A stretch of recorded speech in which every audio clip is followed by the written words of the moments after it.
Mr. Taft, welcome to Speed Tips from my garage in the classroom. Today's number 130. Hey, let's talk about jumping and where you need to go with it. Based on the athletes you have, at some point, you're going to have to mess with the variables of high force, high effort, which should be constant. Okay, you're always jumping hard, and high or velocity. Okay, if I'm only jumping with my body weight and I'm jumping to a height of, let's say this right here, this is 18 inches.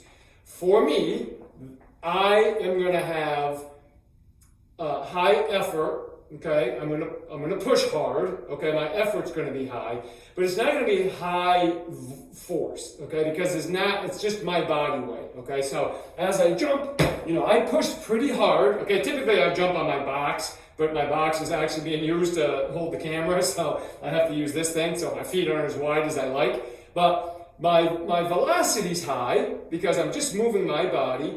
The force that I need to get up on an 18-inch box is not as high as I need it, okay? But my effort, okay, in terms of, it's not low. Like this would be low effort, okay, and I just wouldn't get it. So my effort's pretty good. Because it's just my body weight, my velocity's pretty good, okay? And the force is, low to moderate because it's just handling my body weight, which is not that hard to handle, okay? Now, if you're dealing with an athlete that is, let's say, 250 pounds, and they happen to be a freshman in high school, and their squat strength is about, maybe about 100 pounds, where they can handle it, okay, their force is going to be pretty high on a vertical jump.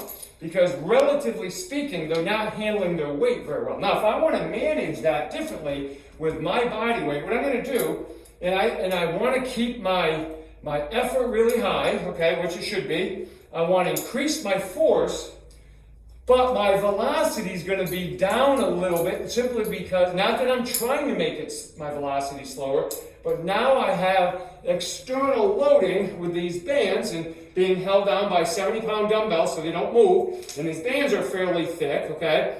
So now when I go to push, my effort is high, certainly. My force went up. It's not as high as it could be, but it definitely went up. But my velocity definitely changed.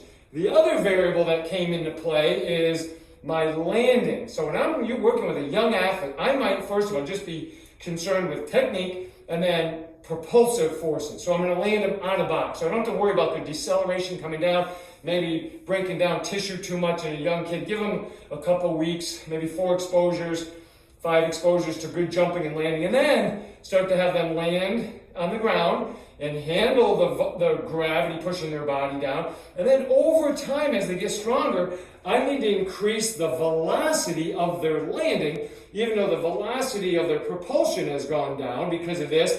But my body weight with gravity plus these bands pulls me down into the ground much faster. So my effort stays up. That's always a constant.